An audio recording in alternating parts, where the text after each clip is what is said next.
Hello बच्चों, स्वागत करता हूं आपके अपने चैनल BSCB हेल्प पे। आज हम लोग आपके ही पाठ्य पुस्तक के पोइट्री के चौथे अध्याय को पढ़ने जा रहे हैं, जिसका नाम है थिनर दैन ए क्रिसेंट। क्रिसेंट का अर्थ यहाँ पर सबसे पहले बच्चों आप समझें। क्रिसेंट का अर्थ होता है चाँद का नया रूप। आप देखते हैं जैसे जैसे चाँद अवस्थाएं बदलता है तो एक अवस्था ऐसी आती है जब चाँद सबसे पतला होता है। जैसे हम कहते हैं ना, ईद का चाँद, जो कि अमावस्या के बाद एक नया चाँद निकलता है, तो उसी नए चाँद को, एक पतले से चाँद के स्वरूप को क्रिसेंट कहा जाता है। और ये कविता है थिनर दैन ए क्रिसेंट, मतलब एक पतले से चाँद से भी पतला, वो चाँद जितना पतला दिखता है उससे भी पतला। तो ये किसके संदर्भ में कहा गया है, इसे हम इस वीडियो के माध्यम से समझेंगे। यहाँ पर ये कविता जो है कविवर विद्यापति के द्वारा लिखी गई, जिन्हें मैथिल कोकिल के नाम से भी जाना जाता है। ये मैथिली भाषा के कवि हैं और इन्हें उसी भाषा में जो है कविताओं की बहुत सारी रचनाएं भी की हैं। इनकी मूल कविताएं जो हैं बच्चों, वो भक्ति रस से ओतप्रोत हैं। आप देखेंगे कि कई सारी कविताएं जो है ईश्वर के प्रति इन्होंने लिखी है, जिसमें कि जो भी ईश्वर हैं, जो इनके आराध्य देव हैं, जैसे कृष्ण है, राधा है, उनके प्रेम के बारे में इन्होंने लिखा है। ये कविता भी उन्हीं युगल जोड़ी के बारे में है, कृष्ण और राधा की जोड़ी के बारे में। तो सबसे पहले हम लोग कविवर विद्यापति, जो मैथिल कोकिल हैं, उनके बारे में थोड़ा जान लें। यहाँ पर है, born in the village of Bisapi in Madhubani. ये बिसापी गांव मधुबनी में इनका जन्म हुआ, जो कि on the eastern side of north Bihar, जो नॉर्थ बिहार मतलब उत्तर बिहार के पूर्वी क्षेत्र में पड़ता है। Vidyapati is well known for depicting the pangs of separation in well known tradition of Jaydev.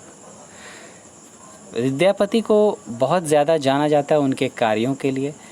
उनके किस कार्य के लिए, तो यहाँ कहा गया पैंग्स ऑफ सेपरेशन, मतलब अलगाव के कष्ट के बारे में। जब राधिका जो है, राधा देवी जो हैं, वो कृष्ण से अलग होती हैं, दूर रहती हैं। आप अभी अगर टीवी पर, दूरदर्शन पे आप अगर देख रहे होंगे जैसे कृष्ण, तो आप उसमें देख रहे होंगे किस तरह से गोकुल में सभी ग्वालिनों का हाल है, राधा का हाल है।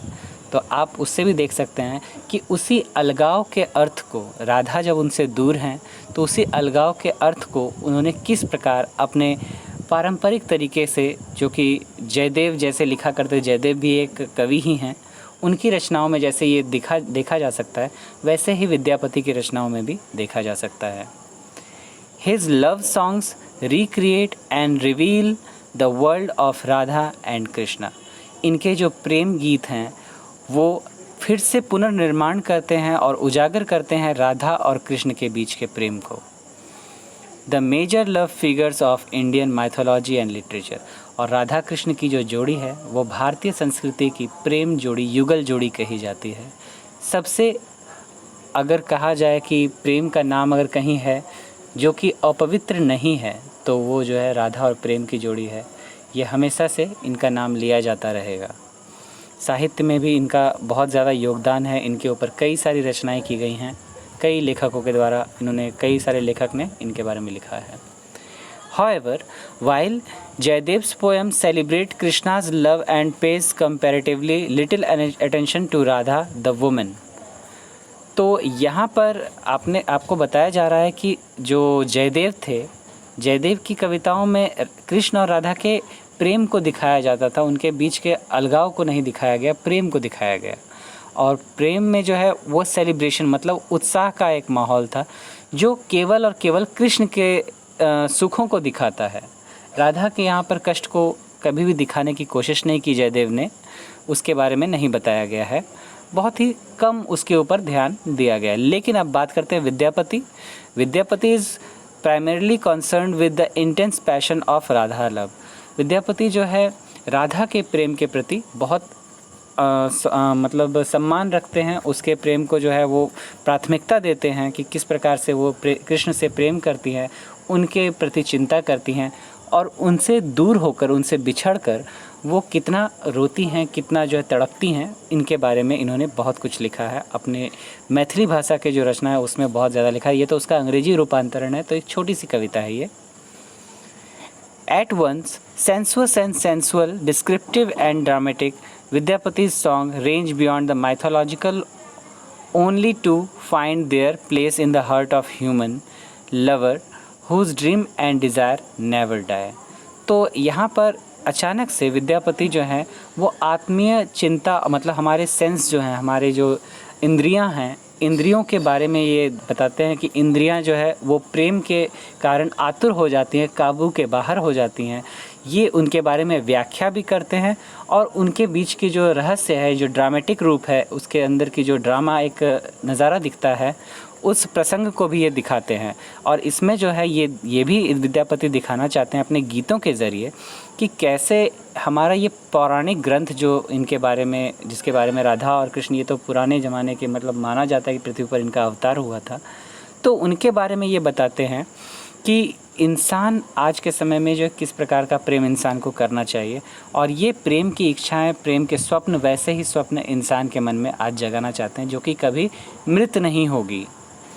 Whose sighs and cries never end। और ये बताते हैं कि राधा की जो सिसकियाँ हैं, जो तड़प है और उनकी जो रोने की जो बातें हैं वो कभी समाप्त नहीं होती। वो कृष्ण की याद में इसी प्रकार तड़पती रहती हैं, बिलखती रहती हैं, रोती रहती हैं। The present poem is in the form of a report from a friend of Radha to Lord Krishna। ये जो प्रस्तुत कविता हम लोग अभी पढ़ने जा रहे हैं, जिसका नाम थिनर देन ए क्रिसेंट है, इस कविता में मूल रूप से कोई कविता नहीं है, ये एक रिपोर्ट है। रिपोर्ट जैसे क्या होता है कि किसी विषय पर आपको कहा दिया जाए कि रिपोर्ट तैयार कीजिए और उसको सबमिट कीजिए, जमा कीजिए। तो यहाँ पर भी रिपोर्ट है जो कि राधा की जो सहेलियाँ हैं, जो सखियाँ हैं, वो कृष्ण को जाकर सौंपती हैं। वो राधा के बारे में जाकर बताती हैं कृष्ण को कि राधा की स्थिति क्या है, वो किस परिस्थिति में है अभी, उससे जाकर मिल लें तो उनका उद्धार हो जाए, ये बताती हैं उनकी सहेलियाँ। The lord has had no occasion to meet Radha for some time. और ऐसा इसीलिए होता है क्योंकि जो कृष्ण हैं, जो देवता हैं, लॉर्ड कहा गया है उन्हें, तो उन्हें जो है मतलब कुछ समय के लिए ऐसा अवसर आ जाता है कि उनके पास समय नहीं हो पाता कि वो राधा से मिल सकें। इसीलिए राधा तड़प उठती हैं, सिहर उठती हैं। The young girl took this to heart. और वो जो राधा है, जो उस समय युवा है, वो इसे दिल से लगा लेती है कि कृष्ण के पास समय नहीं है उनसे मिलने के लिए। तो इस बात को लेकर जो है वो बहुत ज़्यादा ही रोने लग जाती हैं। Consequently her health began to fail. और इसी के फलस्वरूप क्या होता है, उसका स्वास्थ्य गड़बड़ा जाता है, गिरने लगता है उसका स्वास्थ्य, कमज़ोर हो जाती हैं वो। Greatly concern over this condition of Radha, the anonymous friend run to lord Krishna to report this. और उसी की सेहत को देखते हुए, उसके स्वास्थ्य को, ख़राब स्वास्थ्य को देखते हुए, उसकी सहेलियां जो हैं, राधा की सहेलियां, वो दौड़कर कृष्ण के पास जाती हैं उन्हें ये बताने के लिए कि राधा की स्थिति क्या है। माधव, आप चलिए, देखिए, उसकी स्थिति को समझिए और उस पर थोड़ा ध्यान दीजिए क्योंकि वो आपसे प्रेम करती हैं। ठीक है, तो इससे पहले कि हम कविता पर जाएं, पहले यहाँ पर कुछ ऐसे प्रश्न हैं जो कि आपके मन में थोड़े जागृत होने चाहिए। आप इस प्रश्न को देखें कि how many friends do you have. आपके पास कितने मित्र हैं? जाहिर सी बात है, सबके पास मित्र हैं, उनकी संख्या किसी के पास कम तो किसी के पास अधिक होगी। लेकिन बड़ा प्रश्न ये नहीं है, बड़ा प्रश्न ये है कि who among them has helped you. उनमें से कौन है जो आपकी सहायता करता है और हमेशा करता है। तो have you been away from your parents for a long time. क्या कभी आप अपने पेरेंट्स से, अपने माता पिता से कभी दूर रहे हैं? और नहीं रहे हैं तो आप इसका तकलीफ़ नहीं समझ सकते हैं। और ये जो दूर रहे हैं, जो हॉस्टल में रहकर बच्चे पढ़ते हैं, वो समझते हैं कि कितनी तकलीफ़ होती है। तो how did you feel then, तो आप कैसा महसूस करते हैं? आप भी तड़पते हैं, रोते हैं, बिलखते हैं, है ना। तो बच्चों, हम लोग कविता पर आएँ इससे पहले आप एक काम करेंगे। इसमें बहुत सारे शब्द ऐसे हैं जो थोड़े कठिन हैं। आप उस कठिन शब्दों को अपनी कॉपी पे नोट करेंगे, मैं वो आपको उपलब्ध करा दे रहा हूँ। आप ये देख पा रहे हैं यहाँ पर पोइट्री के नाम पर, यहाँ पर आपका जो थिनर देन द क्रिसेंट है, कविता का नाम विद्यापति के द्वारा लिखा हुआ, यहाँ पर शब्द हैं। इनके जो सारे जो कठिन शब्द हैं वो मैंने यहाँ पर लिख लिए हैं और इसके हिंदी अर्थ को भी मैंने आपके सामने स्पष्ट किया है। आप इसे अपने कॉपी पे लिखेंगे। आप देखते जाइए और वीडियो को विजुअल आप पॉज करके आप लिख सकते हैं इसके अर्थों को। और हम इसमें और आगे बढ़ते हैं। यहाँ तक पहले आप लिख लेंगे और उसके बाद फिर आगे बढ़ेंगे।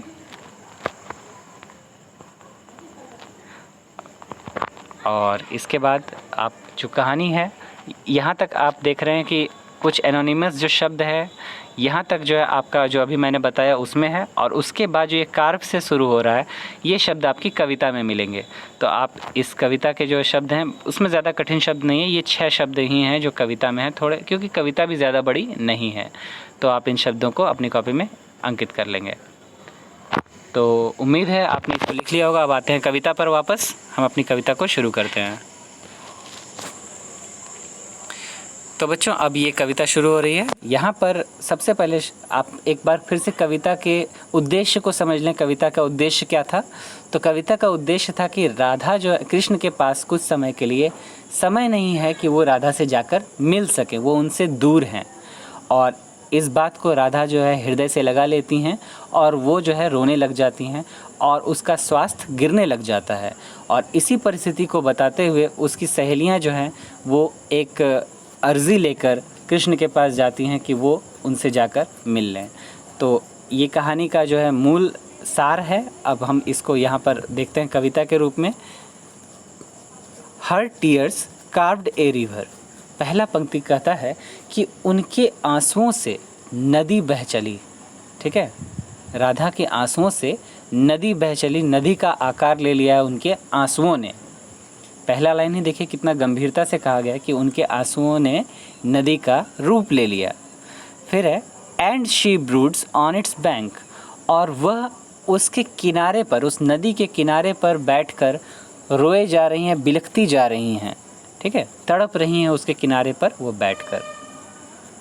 हर्ट एंड कन्फ्यूज्ड, यहाँ लिखा है हर्ट, मतलब वो भी चोटिल हैं कृष्ण के इस स्वभाव से कि वो उनसे मिलने नहीं आ पा रहे, और कन्फ्यूज्ड भी हैं, मतलब भ्रमित हैं।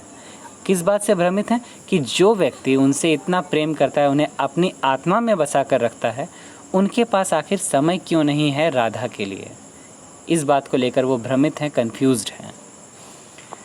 आगे देखते हैं।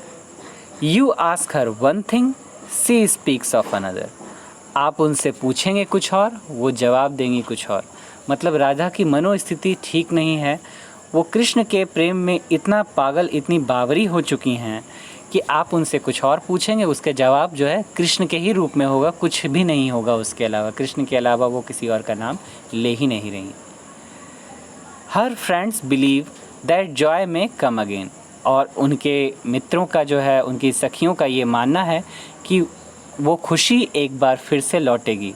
कब लौटेगी? जब कृष्ण आकर उनसे मिलेंगे, तो वो खुशी एक बार पुनः लौटेगी। At times they banish hope and cease to case, और उसी समय वो लोग जो है आशा छोड़ देती हैं और वो इस बात को बताने के लिए कृष्ण के पास दौड़ पड़ती हैं। इस बात की उम्मीद से कि खुशी वापस लौटे, इस बात की उम्मीद को लेते हुए वो कृष्ण तक वापस उस समय दौड़ते हुए जाती हैं। तो देखिए वो कृष्ण से क्या कहती हैं।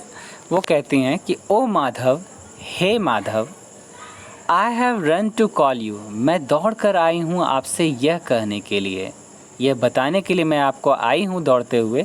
राधा ईच डे, प्रतिदिन राधा जो है ग्रोज थिनर, राधा प्रतिदिन दुबली होती जा रही हैं, पतली होती जा रही हैं, उनका आकार जो है संकुचित होता जा रहा है, सिकुड़ती जा रही हैं वो। और thinner than the crescent in the sky, और आसमान में जो वो चांद होता है, नया चांद जिसे हम कहते हैं, वो धीरे धीरे उससे भी पतली होती जा रही हैं। कहीं ऐसा ना हो कि आपके दुख में वो विलीन हो जाएं और विलुप्त हो जाएं। तो आप जाएं, उनसे मिलें, उनकी स्थिति को संभालें और उन्हें अपना प्रेम दें। तो ये एक रिपोर्ट है जो कि राधा की सहेलियाँ, सखियाँ कृष्ण के पास जाकर समर्पित करती हैं राधा की स्थिति को देखते हुए। एक बार मैं फिर से इसको शॉर्टकट में बता दूं। यहाँ पर कहा, उनकी सहेलियों ने कृष्ण को जाकर कहा कि उसकी आंखों के आंसुओं ने नदी का आकार ले लिया और वो उस नदी के तट पर बैठकर रो रही हैं, चोटिल और भ्रमित होकर। इस बात से चोटिल कि कृष्ण को आखिर समय क्यों नहीं है, और भ्रमित इस बात से होकर कि उसके पास जो उनकी इतने अत्यंत प्रिय हैं वो उनके पास क्यों नहीं आना चाहते। उनकी सहेलियां उनसे पूछती कुछ और हैं, वो जवाब कुछ और देती हैं, और उनकी सहेलियों को यह विश्वास है कि एक दिन सब कुछ ठीक हो जाएगा और खुशी वापस आएगी, और उसी उम्मीद के सहारे वो जो हैं कृष्ण के पास जाती हैं एक अर्ज़ी लेकर कि वो आकर मिलें। वो कहती हैं कृष्ण को, हे माधव, मैं तुम्हें यह बताने आई हूँ कि राधा प्रतिदिन दुबली होती जा रही हैं, पतली होती जा रही हैं, और ऐसी पतली होती जा रही है जैसे आसमान का चाँद। ठीक है बच्चों, तो ये कहानी यहीं समाप्त, ये कविता यहीं समाप्त होती है, जो कि विद्यापति के द्वारा लिखी गई एक छोटी सी प्रेम की लीला है जो राधा और कृष्ण के बीच की है। उम्मीद है ये वीडियो आपको पसंद आई होगी। कल मैं इसके ऑब्जेक्टिव भाग को लेकर के, और इसके साथ साथ अगर मैं कुछ हो सका प्रश्नोत्तर का भाग तो वो भी मैं ले आऊँगा। तब तक के लिए आप इस चैनल से जुड़े रहें, अधिक से अधिक बच्चों को इसमें जोड़ें। आपका सहयोग ही सबसे बड़ा महत्व है, और आप जो है सहयोग करेंगे, मुझे इसकी अपेक्षा है। चैनल को सब्सक्राइब अगर अभी तक आपने नहीं किया तो सब्सक्राइब करें। वीडियो पसंद आई हो तो लाइक करें, और शेयर तो अवश्य ही करें अधिक से अधिक बच्चों के साथ, ताकि सबको इसका लाभ मिल सके। तब तक के लिए आप अपना ख्याल रखें। धन्यवाद।